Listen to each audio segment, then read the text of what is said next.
Once upon a time, we used to pride ourselves on our ability to do everything at the same time.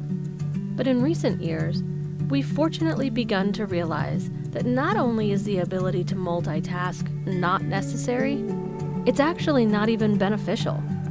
Learn to prioritize your tasks and focus on just one thing at a time. Inevitably, while you're focusing on one thing at a time, other ideas will pop into your head. If you aren't brain dumping these ideas, your focus will be pulled to that new idea and away from the task you have prioritized.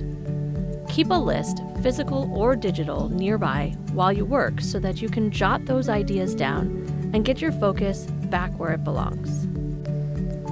Prioritizing tasks can be difficult if you don't have a defined process for how you handle the day-to-day.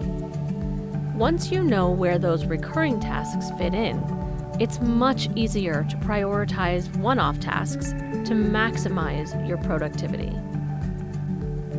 Following these 3 simple productivity tips will create a level of confidence and freedom in your business that you've never felt before.